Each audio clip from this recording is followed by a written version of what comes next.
So why did crypto dump? Why did Bitcoin go from 43,000 all the way down to 39,600 back up to 40,221?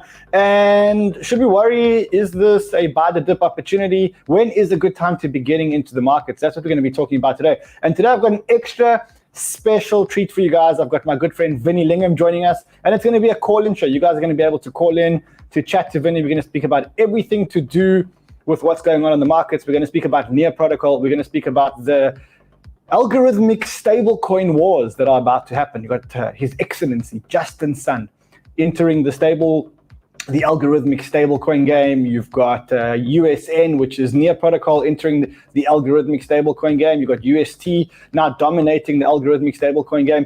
Big question is whether this is good for stablecoins. Is this good for UST? Or is this not good for UST? So we're going to talk about that. We're going to talk about Moonbirds, because Vinny is going to tell us about the Moonbirds that he bought and how much he paid for them and how much they're worth today. Let me tell you, your jaw will drop to the floor when you hear this. And he told me to buy Moonbirds. He texted me when the price was 10 ETH, and he said, floor price 10 ETH, buy this. And I thought, who buys a picture of an ugly bird for 10 ETH? Eating my words today. All right, so we've got a big show ahead of us. What else are we doing today? I think the main part is we've got Vinny here, and we're going to do a call-in show, give you guys an opportunity to hang out with Vinny right here on Crypto Banter. So let's do this.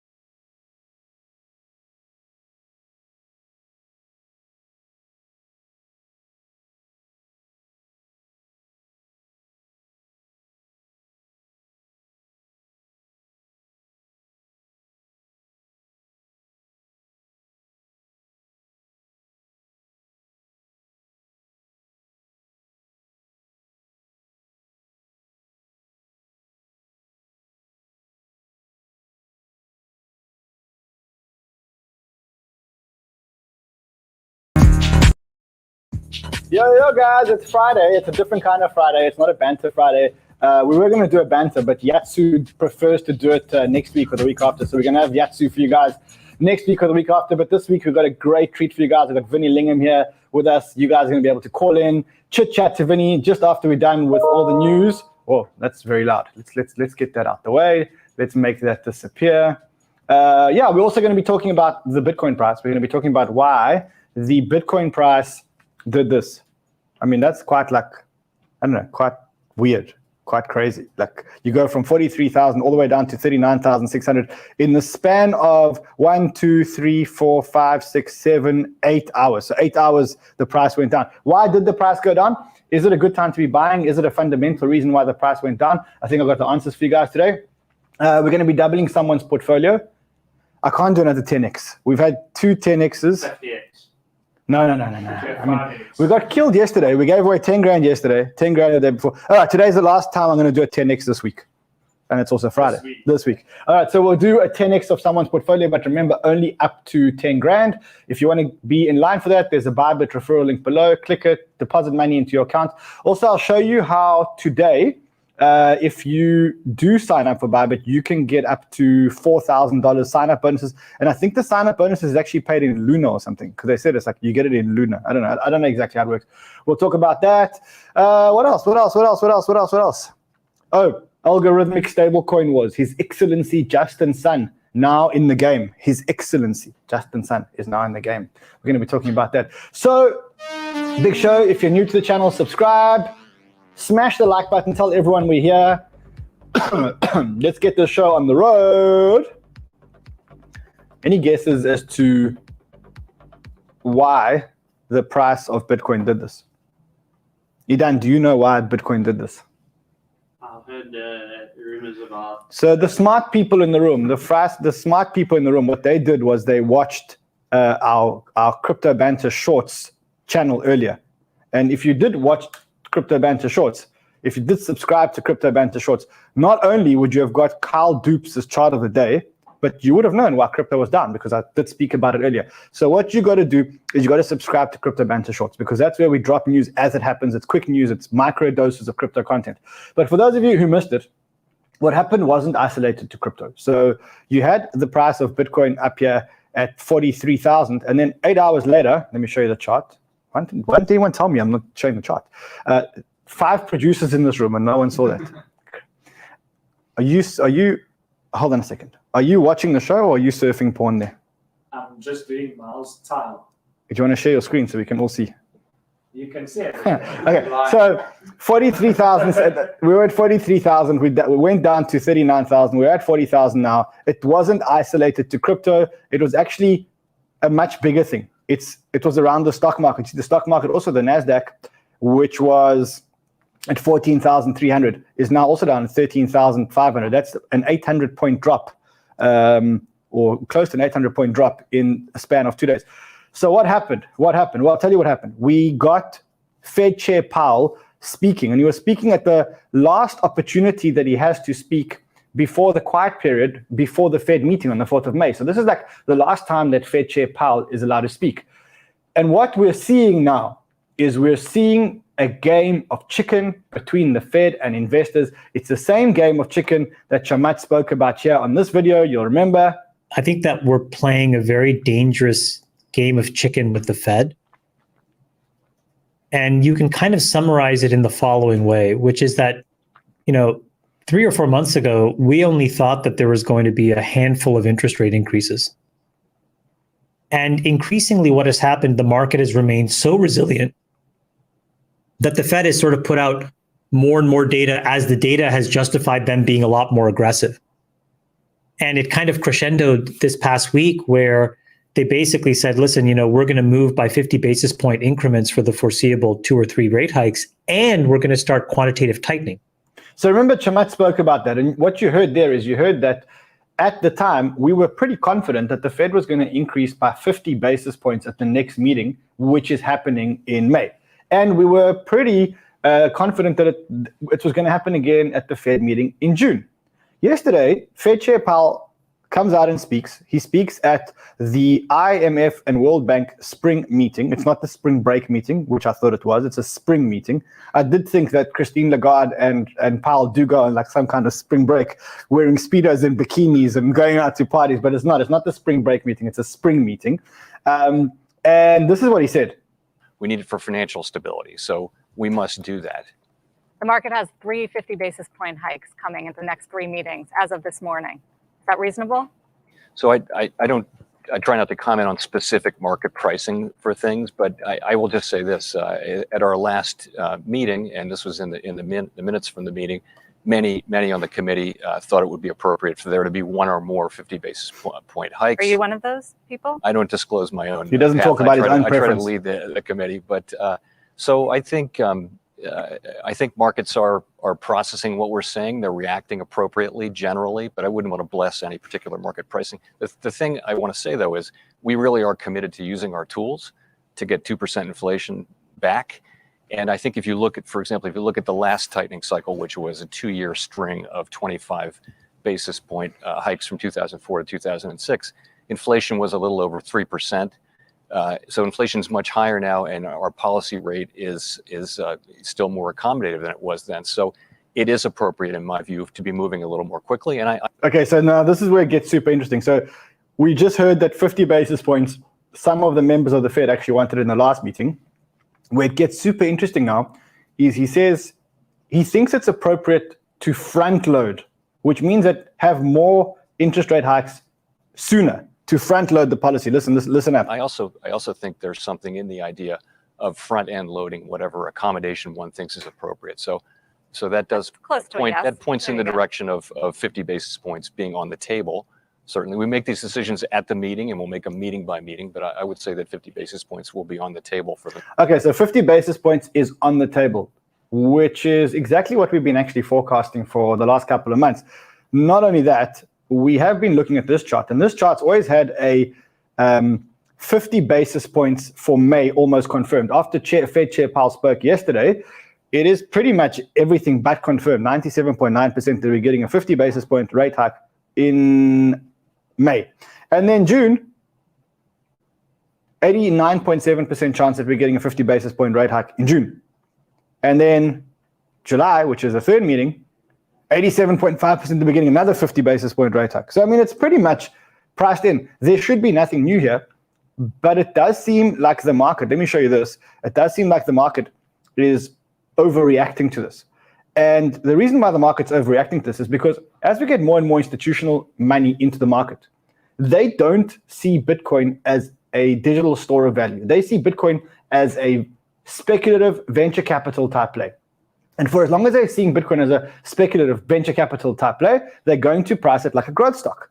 And so that's why when the NASDAQ goes down, like it has done today, Bitcoin will go down just like it has done today. I mean, look at how these charts look exactly the same. And if you look at Luke Martin's tweet, he did the correlation between the S&P 500 and Bitcoin. Bitcoin is the white line, and the S&P 500 right here is the orange line. Look at that. I mean, it's uncanny how the market is pricing it.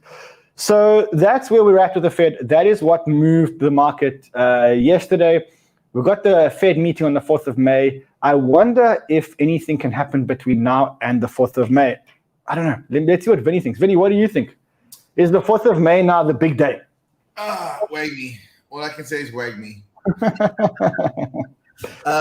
So look, the Fed has definitely put the damper on the spirits of everyone in the crypto community, and Bitcoin's shown the high correlation. Ryan, I'm in two minds about this. I mean, I think that all the bad news is kind of priced in already. The market's priced in, rate hikes, as you said, you showed now like 87% here and there. Like everyone knows it's coming. So then the real question is what are the surprises? Because markets priced in knowns, but they're not very good at pricing in unknowns. And so that's the opportunity, I guess.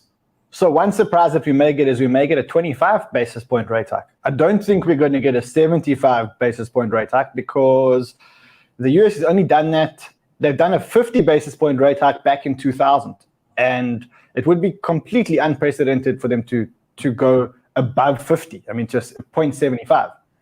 Yeah, so let's take it. Let me give you another tack on this, right? I think what the market isn't pricing in is what happens if the strategy is ineffective. So what happens if raising rates doesn't bring down inflation because it's related to other things, exogenous factors? What happens if raising rates crashes the economy massively? What happens if those things happen, which are not being priced in by the market right now? Well, do you see a decoupling of crypto from the regular traditional markets? If there's panic and blood in the streets, do people flee into Bitcoin and say, okay, we're going to rather own Bitcoin than own stocks? What happens? What are the knock-on effects for other countries that start showing big deficits and have to print money? These are the things which I think about. I spend my time thinking about. I don't think about the knowns because the knowns are knowns, right? So what's the point? We all know this. What are the unknowns? So what do you think is the most likely scenario? We're getting a 50 basis point rate hike in May. I think that's pretty much, the market's telling you that's pretty much a certainty right now, right? I mean, there is a 8.2%. Sorry, let's look at May. Let's look at May. So in May, there is a 2.1% chance of a 75 basis point rate hike.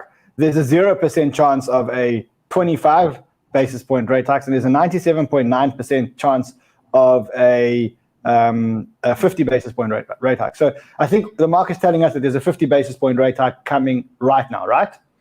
Yes, and markets prices in. The critical level in Bitcoin right now is about 37 to 39K. Call it 38 as a midpoint there. That's the critical level. Okay, if we go below 37, it's going to go crashing down to some 29 is the next support level. So that's the way I look at the market right now. We're holding above 38, 39. We're in a decent place. It might get choppy, go back and forth for a while, but I don't think that there's anything known in the market right now that is going to influence us, that it forces us to break down. The flip side is you got to hold 46K on the way up, and you got to probably get a 47, 48. So I'd say 46 to 48 is the next range up. So what happens? Consolidation in the current 40 to 46 range for months, 1, 2, 3, 4, 5, 6 months, who knows? And then either a break up or a breakdown. And so we have to basically in crypto I'm just basically sitting in my hands when it comes to crypto. I haven't traded much crypto, maybe pick up a bit of some underpriced coins here and there. But like it's a sideways trade right now. It can go up, it can go down. We don't know. But as the year progresses, more information will come out, and some of the unknowns become knowns. And when those become knowns, the market reacts to it. When was the last time you remember crypto being this boring? Because you feel now that retail has been flashed out the market. You feel now that people are getting despondent. So we see it in the viewership numbers. We see it in the volume on exchanges. We see it in the visits, the searches around Bitcoin. We see it in the searches around Ethereum, the searches around NFTs. This market feels super boring. And when was the last time you remember it being like this? So here's the thing. 2016 is the year that matches this mood closest to, for those of you who don't know, I've been in Bitcoin crypto for like a decade now. So 2016 is almost identical to 2022 right now in my mind. It's not 2019. 2019 was depressing. 2019 was like, oh my gosh, everything's falling down. It's going to collapse. The world's over. 2016 was like, look, we had that bubble bust. It's over now. We're building really cool stuff. We're going to keep going, and hopefully things pick up. And that's kind of the same vibe we have right now. It's like, well, look, you can't. The macro factors are the macro factors. You can't fix those. I mean, so you have to either wait for them to break down. And I really do. I mean this sincerely. I think the government policies to curb inflation are going to be ineffective. And I think that they're going to have to go back to the drawing board and figure out, like, do you put even more pressure on the interest rate and crash the entire economy? And so if these things play out, I think crypto is somehow, either decouples from the broader S&P index, etc., and just so it goes in its own direction, because the crypto economy is actually functioning really well. If you're an OpenSea, if you're trading NFTs, if you're part of these discords, like the communities are doing well. We have our own currencies for these communities. We're not really we're not trading actively against the dollar, and we're building community out. Like that's where I look at it. I think I just got my eardrum just burst. Just give me a second, let me recover.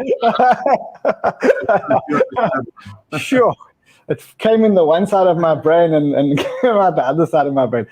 Vinny, is the market pricing Bitcoin correctly here, like a growth stock? So, I mean, if you look at the correlation between the S&P and Bitcoin, and you look at the correlation between, say, Bitcoin and the NASDAQ, I mean, the market's pricing this thing exactly like a growth stock. Yes. Is the market pricing it wrong, or am I wrong thinking that it's a digital store of value?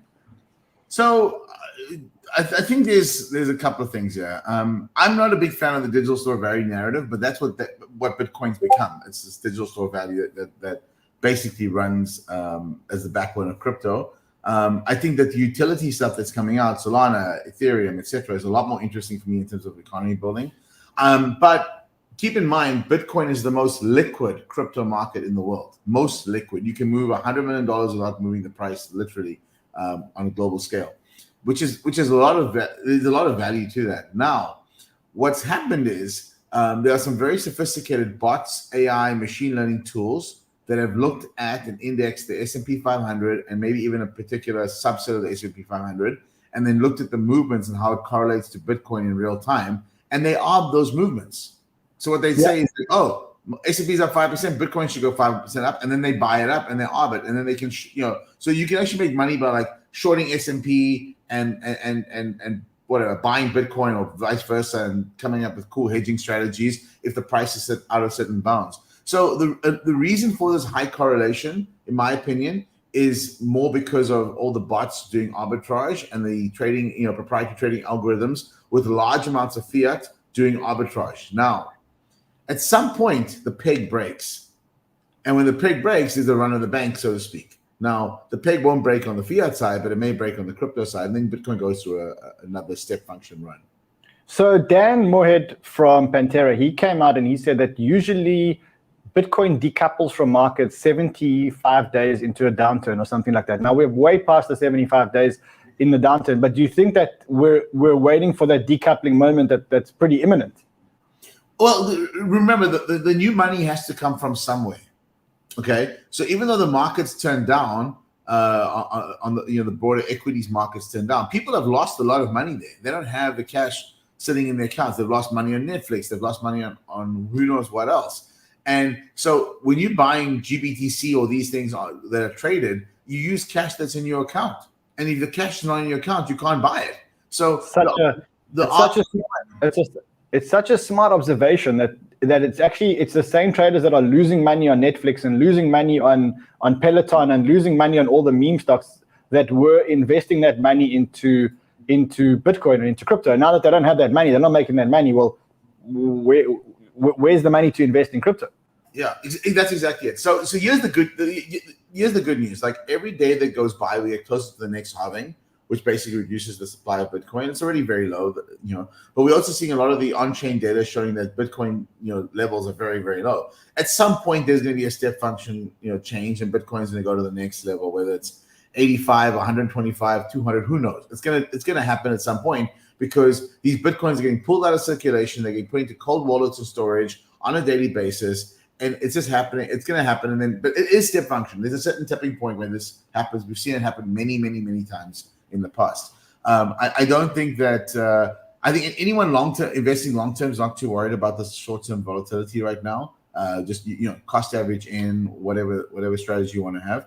But I do think that the public markets have been hit hard, and that cash is dried. The liquidity there is dried up. And whatever the Fed does will amplify that effect. So we may be in for a cash crunch at some point, and that's why the levels of 39K and 47K roughly is really important because that gives us direction. And until then, trade carefully. I mean, all my friends who ping me, I tell them just hold lots of cash, and they go like, "Cash is okay. Cash is trash" is like a great meme, but it's not really true because when things go down 30, 40, 50%, you double your money on your cash. If you buy it, you want to have some dry powder to be able to capitalize on it. I did see this, and this is the first time that I've seen a upturn in the GBTC, a downturn in the GBTC discount. So the discount was as low as 30%, and we're now back at 23%. We were this week at 21.15%. This is usually an indicator of retail buying Bitcoin because they buy it on their Robinhood apps and they buy it on their interactive broker apps and whatever else. Does this matter to you at all? GBTC is interesting. For me, it's an indicator of cash liquidity in the stock market that's flowing into Bitcoin as a risk-on asset.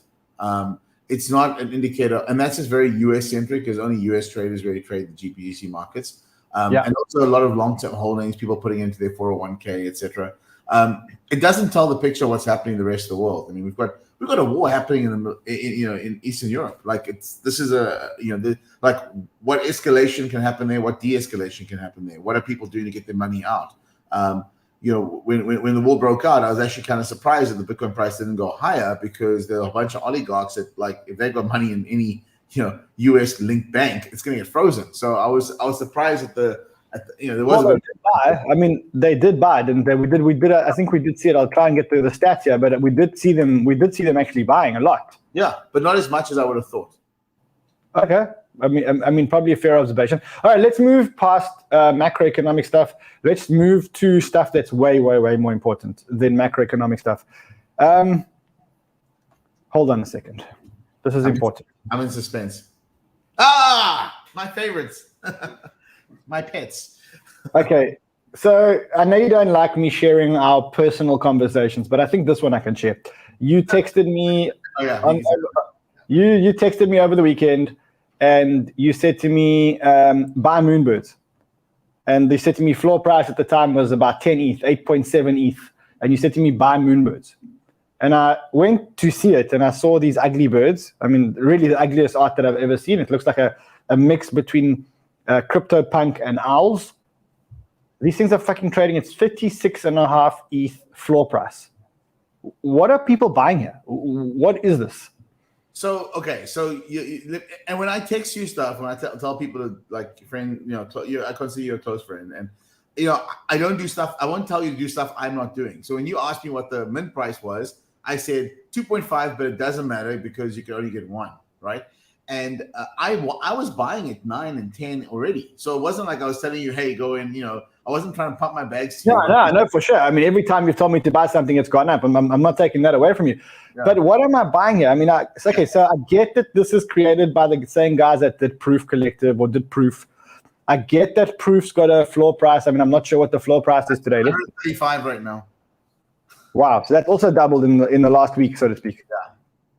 Let's have a look here. So Proof, and what you're buying when you buy into Proof is you're buying alpha into other NFTs. You're buying part of this 1,000 NFT community. You're buying access to Discord.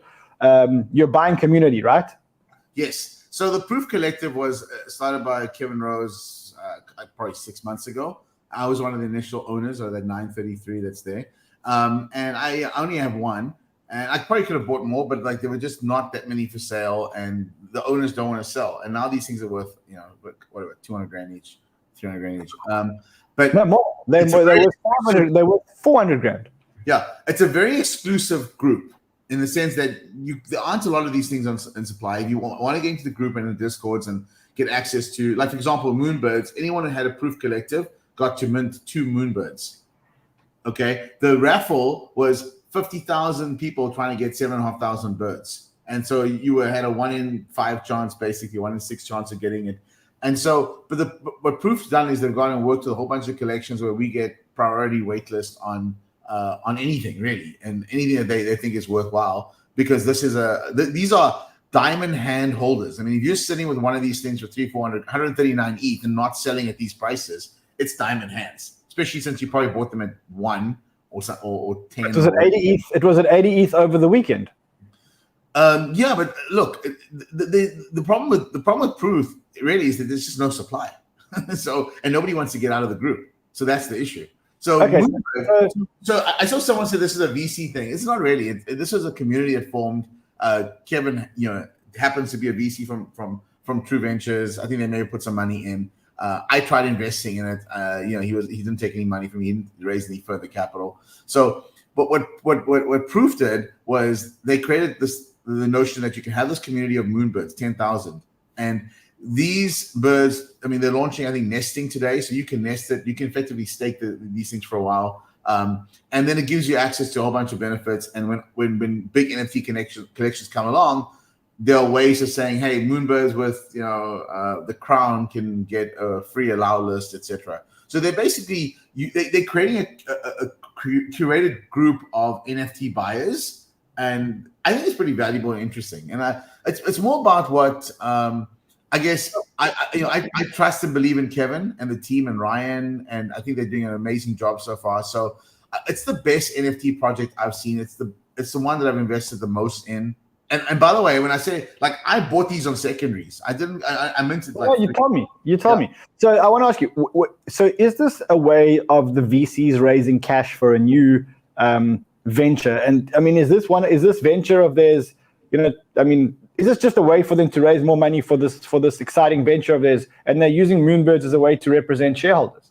No, well, so it's not. So Kevin's an entrepreneur. I mean, he's a VC, but he's an entrepreneur in the context of Moonbirds. He's an entrepreneur building up Proof.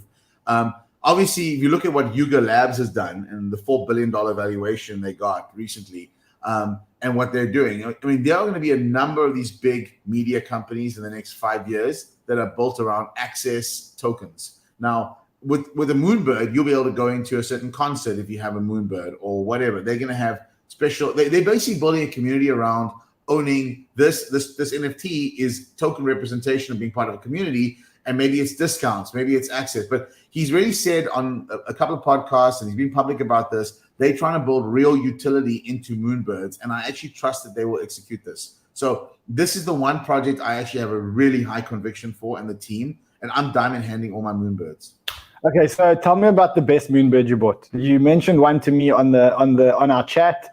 I'm going to let you do the talking, because I think it was what you told me earlier blew my mind. My jaw dropped here. Walk me through what it was. I got lucky. I managed to get hold of a very nice one. I'm not going to give too much details right now. I may change my profile picture at some point to it, but I got hold of a very nice one that it's unpriced now because there's only 6 of them out there. So when it's like no one's selling. No one who owns one of those things is selling right now. We're all having everyone has spoken to the community. Let me tell you, if you scroll back up, right? What made Moonbirds more successful than any other NFT drop of all time, this is all the way to the top, is that they learned from what they did with Proof Collective. There's 6.5 thousand owners of these Moonbirds. The proof collector people had 2,000, and you could mint one and mint two and sell one if you wanted to. But everyone on the list, they used pre-mint. They made sure it's one per person as much as possible. Maybe a couple of guys slipped through with a few bots here and there.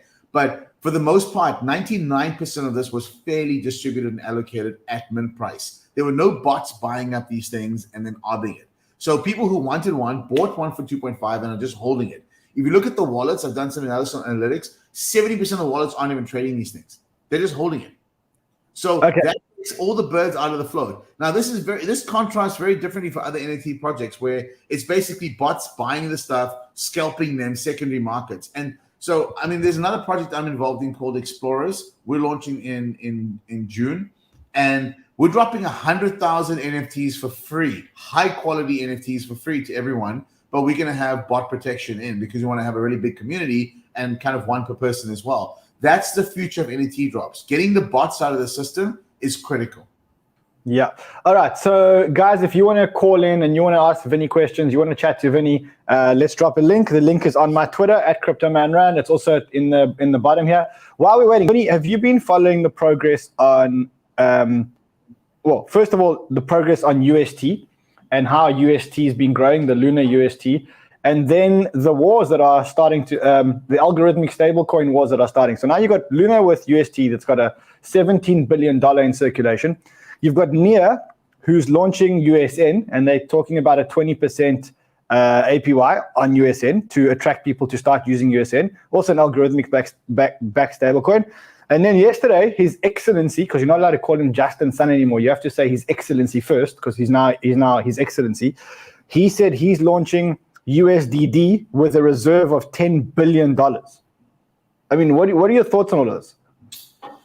So I've only invested in one stablecoin protocol, and that's UXD, which you haven't invested in. Yeah, and I'm also invested in UXD. So UXD is an algorithmic back stablecoin, which is backed by delta neutral options, right?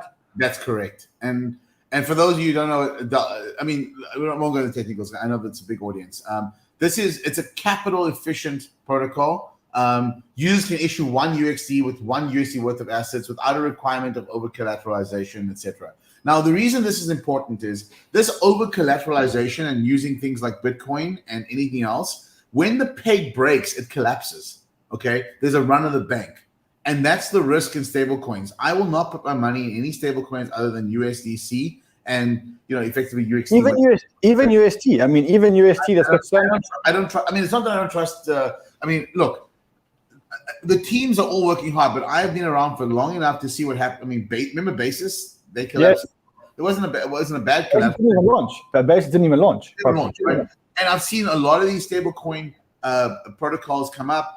I've seen, Diaz had its issues. You've got, even with second layer 2 bridges, you have huge issues on liquidity. Like Arbitrum's got liquidity issues, etc. When you bridge the stable coins.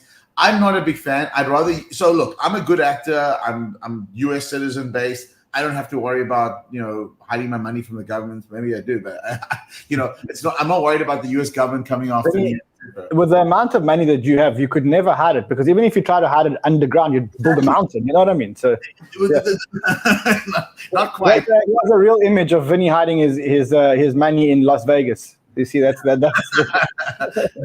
No, but it's not about that. Okay, it's about the fact that there's a lot of illicit trade. I don't do illicit trades. There's a lot of illicit trades where you want to hide your money in all these weird coins, but you're taking on risk. I don't have to worry about Circle and USDC going down or Coinbase. I don't have to worry about those things. I'm US based, but I understand why there are people who are trying to get their money out of China or wherever, and they're trying to use stable coins to do it, and they're trying to go off the grid. So look, it's not something I need to use personally, but I understand there are people in more authoritarian regimes around the world that maybe need to use it. Okay, let me quickly, 2 more questions before we get into call-ins. One is, are you a fan of Near Protocol? Seems to be where all the bees are flying to now. Near Protocol is the talk of the town. They're calling it a Solana competitor. It was created by founders who were born in the same city as Anatoly. It is sharding technology. It's very, very fast. It's backed by VCs, probably some of the best VCs in the world, actually. If you look at it, They recently backed by Tiger, by Hashed, by Dragonfly, by FTX, by Andreessen, by Sequoia, by Pantera. So it does feel like there's a lot of talk around Near Protocol. Does it excite you? Look, I do think it's a little overhyped at this point, but I think I've heard a lot of good things coming out of it. It's probably a good long-term sort of side bet.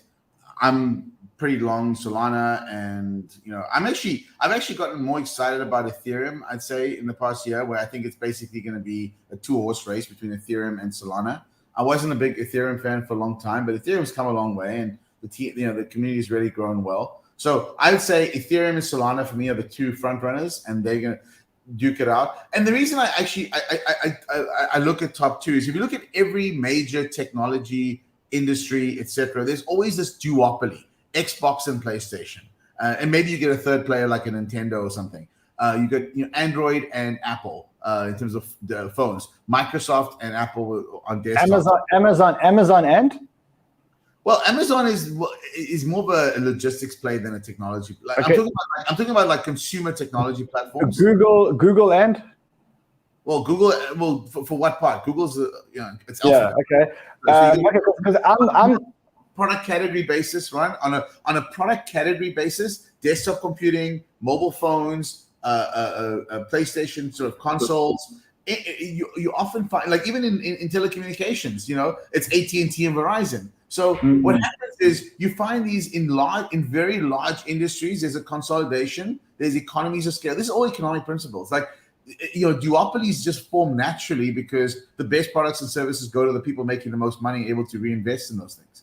Okay, I don't know if you saw this, but you're bullish about Ethereum. They delayed their merge of the proof of stake chain again now to probably Q3, Q4. Justin Sun selling a whole lot, Three Arrows Capital selling a whole lot, selling 1,000 to 2,000 ETH per day. It seems like they're exiting their positions after this delay. You're thinking it's a ETH Solana horse race. I think it's ETH Solana. I think you have to own both. And okay. I think, look, these are my views, and I've been right when others are wrong, and vice versa, right? So I think that Ethereum and Solana are the two to own right now in this race. I'm not a big layer 2 fan, so I Polygon's okay. But I'm not a big fan of layer 2. I think that it's a layer 1 horse race. And the one thing I'm happy about with Ethereum right now is the fees have come down. Sure, the volumes have come down, but it's a lot more usable at the moment. Gas fees are more reasonable. But I still think that it's going to be a Solana Ethereum race. I'm not sure if you saw this, but Stripe entered into an agreement with Twitter that you can get paid in stablecoin. And the stablecoin they're using is USDC on Polygon. So you can be paid for content creation on Twitter using USDC on Polygon, which is, I think that's quite bold. Yeah. While we're talking about Twitter, what are your thoughts? Is Elon going to get Twitter? I hope he does. I'll tell you why. And I posted a couple of tweets about this recently. I think that it's very clear for everyone that the Twitter board's pretty much incompetent over the past decade. It's got the lowest earning revenues, on a relative basis against other social media companies. The bots are intolerable. And here's the problem. Let me explain my view on, and I've been in the ad industry for, in the early part of my career. I've been an advertiser on Twitter. I've done a lot of these things before. So I can give you some perspective.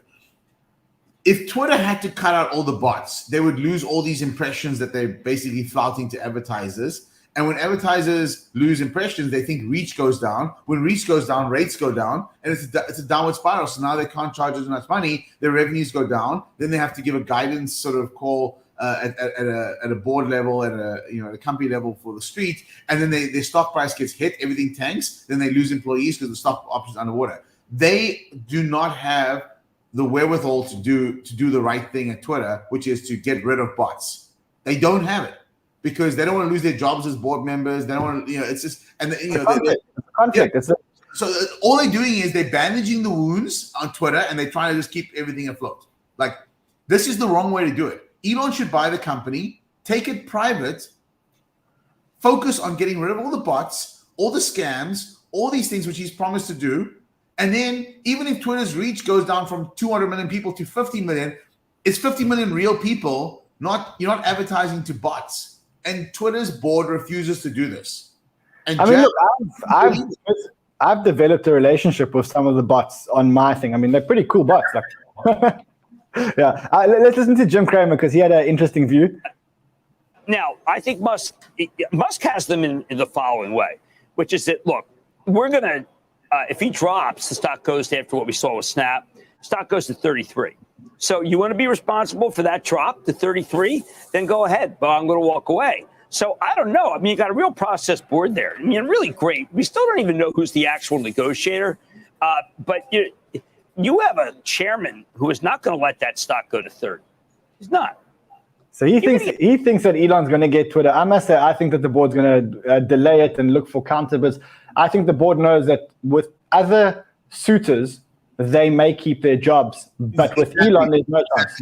Exactly. Elon's going to go in there and fire everyone on the board. The board they're not doing their fiduciary responsibility. They should get sued because they're only interested in keeping their jobs as board members of Twitter. They're not interested in what happens to the company. They don't care about the community. They don't care about where Twitter's going.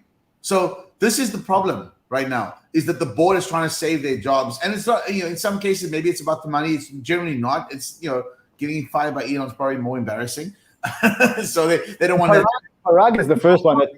Elon can't do this as a public company, right? He cannot run a public company because when he has to restate all the financials, get rid of all the bots, it's going to hit the numbers hard. But the long term is better because you get the high quality users. You can focus on high quality growth. You can get better advertisers on board. Yes, the revenues go down. And guess what?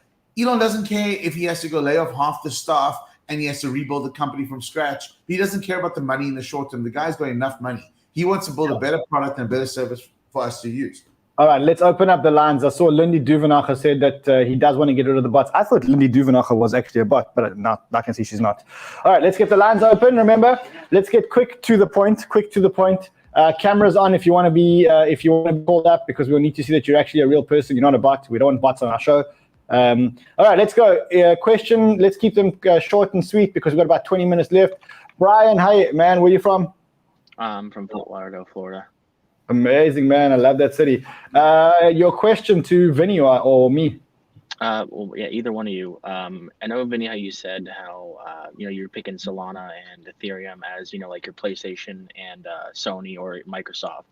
What would be like your third one as far as like Nintendo? Would it be like Avalanche or would it be Cardano, etc.? Good question. I mean, right now, what would be the third one? You got to. I mean, look.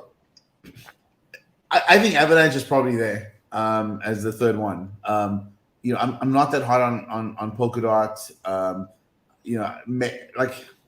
I would say Avalanche. That's probably as it stands today. I must say, I agree with you. I think as it stands today, I don't too. Sorry, I don't have a position in Avalanche. The team behind it are just phenomenal, and so I think that if there's ever going to be a third, it's probably them. There's obviously a list of contenders. You got like 5-7 contenders. Who knows? It's but I think that it's almost fait accompli that it's going to be Solana and Ethereum in the first two positions. Vinny, following on that question, so I have a problem. My problem is I have too much Luna in my portfolio. I need to de-risk myself.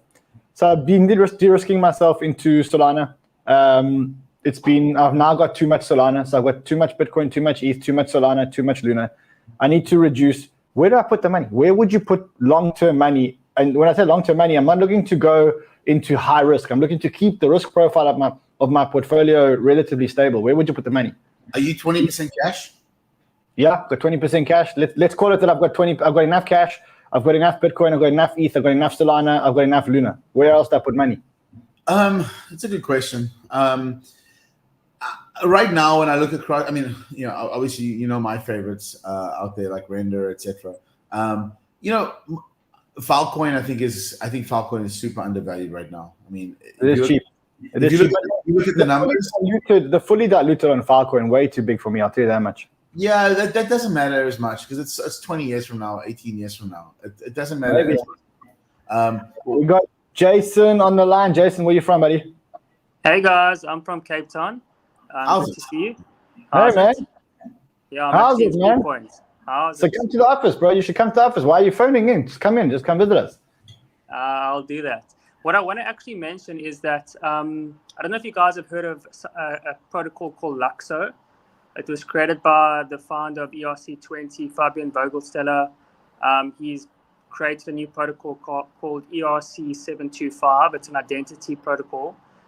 And mainnet's coming out pretty soon. So what he's trying to do is sort of bring the masses onto blockchain by creating a simpler onboarding process that's sort of different to MetaMask and wallets and keys and stuff like that, and trying to build onboarding through blockchain profiles. Is he calling into Shillis a project?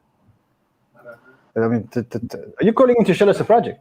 No, I'm just wondering if you guys have heard about it. It sounds, I mean, to me, it sounds it'll be a layer one alternative, and you guys are speaking about Solana and Ethereum. I'm wondering if you guys have heard about it, and if so, what your thoughts are on it. Heard about it, but didn't do any deep diving into it. Vinny, what do you think? Never heard of it. Never heard of it. I don't know. I think he was calling to Shillis a project. What do you think? Okay, he was asking a question. All right, All right, let's go. Ed, welcome, buddy. What's your question?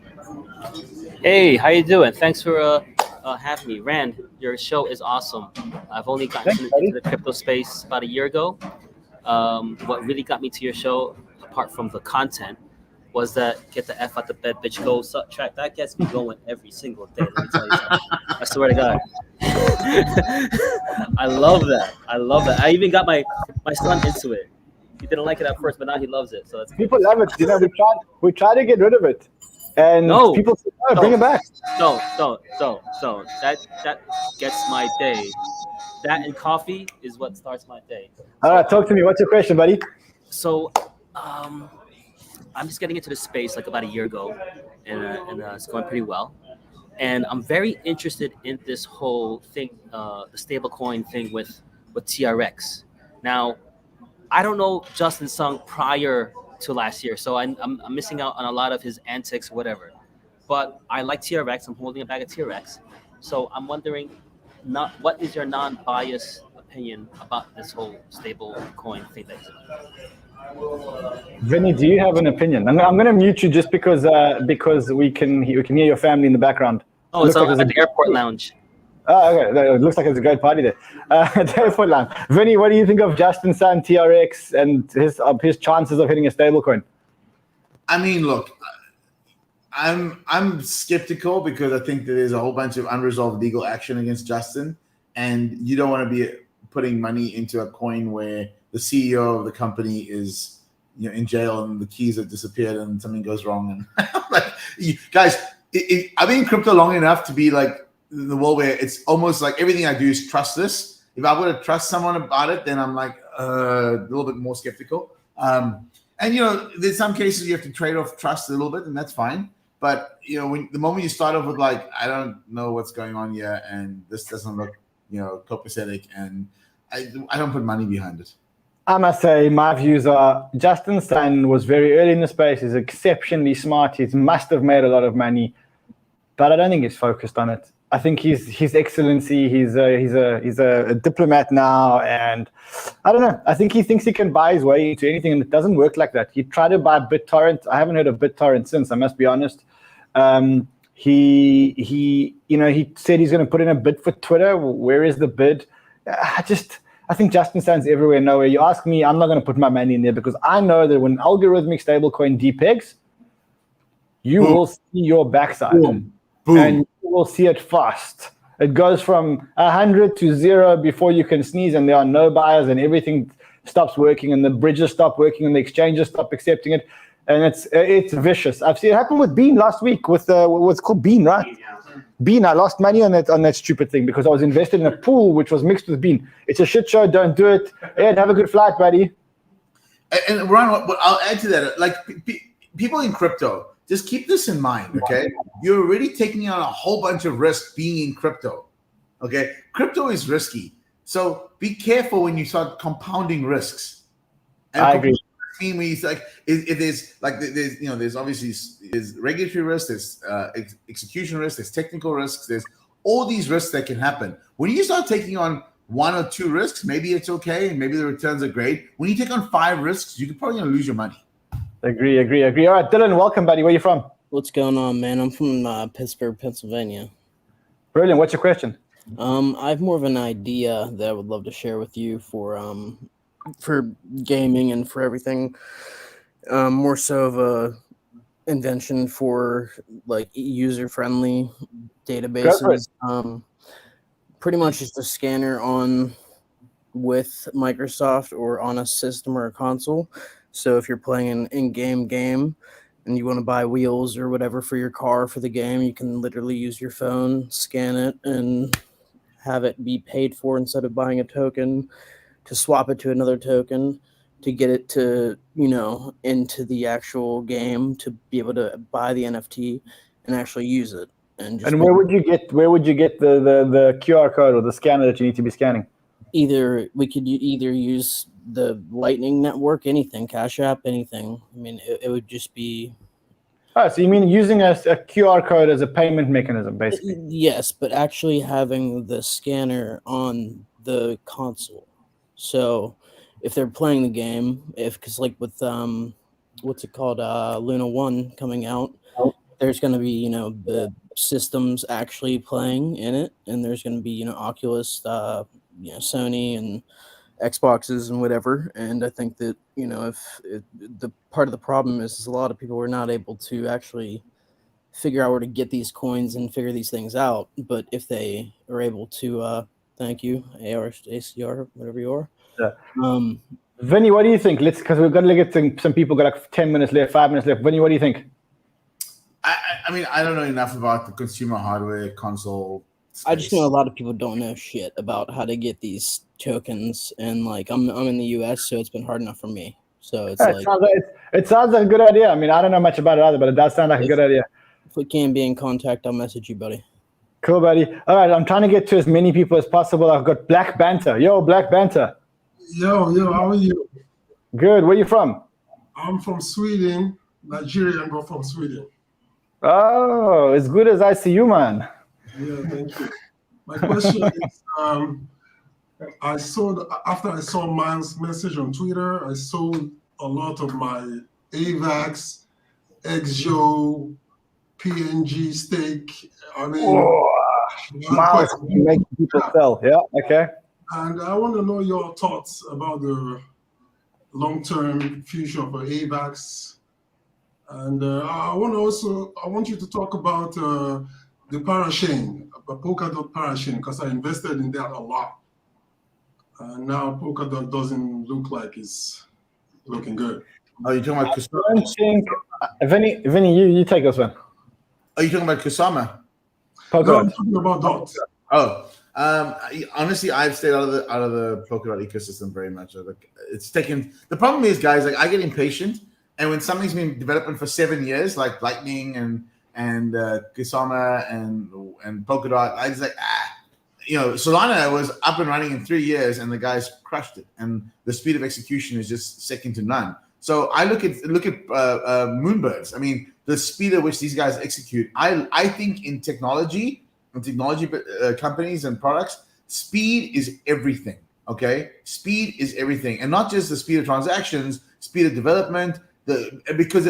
Speed of development shows clarity of thought, and clarity of thought is what makes the great products. And so when you can execute look at Apple every year, new phone out. They've got this down to a fine art. They know what they're doing. New version of the operating systems, etc. They've got it down. When you have teams that have delays after delays after delays, the problem is, and Cardano is another one of those, right? Like, it's just delays after delays shows lack of clarity of thought, not building simplified bite-sized pieces of the technology and then making it modular and adding onto it. They try to take on too much at once, and then invariably there's bugs, issues, things that fail. Like it's just that's a personal style. I like moving fast and building stuff and testing and etc. I don't like these huge monolithic multi-year 7-year projects. I'm just not a big fan of those. And someday someone will get it right. I mean, Avalanche has been running for years, and they're finally making some traction getting it right. But the success rate of those projects and the amount of effort that has to go into it is much lower. The return on effort is low. We've got so many callers, but we're not going to be able to get back to you guys today. Thank you so much. Love you guys. Vinny, thank you so much for your time. Been amazing. We're going to get you back on for the banter with Yatsu, which we were supposed to do today. Much love, my brother. We'll see you soon. Thanks, Ryan. Always good seeing you guys. Cheers, banter fam. All righty, we are going to quickly do the ByBit double your money I've got a list here. Let's have a look here. Here I've got the list. Let me get the list of. Oh, I've got an updated list. Now the problem with the updated list. Ooh, okay, hold on. Let me sort it. Okay, let's have a look here. There we go. Okay, it's now sorted. All right, let me hide the column. I'm sharing. Okay, let me show you how it works. If you've got a ByBit, if you've opened a ByBit account using the referral link below, it doesn't work with any other referral link, only the referral link below. We have your account numbers here. So we have all the account numbers. We know exactly who you are, exactly who you are. And then today we're going to choose the winners from 1,000. Number 1,000, account number 1,000 is going to get 10 times the money in their account, up to $10,000. And account number 1,001 is going to get 2x their portfolio. Another 2x your portfolio is going to be over here. Another 2x your portfolio is going to be over here. And another 2x your portfolio is going to be over here. Now, the question is, how much will these guys win? How big will they hit us for? Let's see. All right, so I'm going to unhide the rows so that you can see how much money is in here. All righty. It's we said it's number 1,000, right? Number 1,000. What did number 1,000 get? What does he have in his account? Because he's going to get 10 times the amount of money in his account. 10 times. And the rest are going to get double their portfolio. Remember, all you need to do is open an account with ByBit. Don't do KYC, don't do anything. Just put money in the account. 1, 2, 3. Let's do $25. Guy gets $250. Could have had 10 grand on the weekend. Has $25. Gets $250.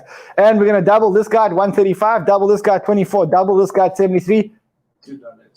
Double this guy. It's going to cost us more money to send money into his account than the money that the dude won. All right, I'll see you guys again next week. Love you guys madly. Catch me on Twitter at CryptoManRan. Remember, sign up for ByBit. Next week, we're going to start a new thing. Remember that if you do sign up for ByBit and you do put money into ByBit, you can get $3,000. I think it gets paid in Luna for some reason. Just read the terms and conditions before you do. But you can get an additional $3,000. And if you don't, you just get $600 signing bonus. So just do it. See you guys again on Monday. Until then, trade well, my friends.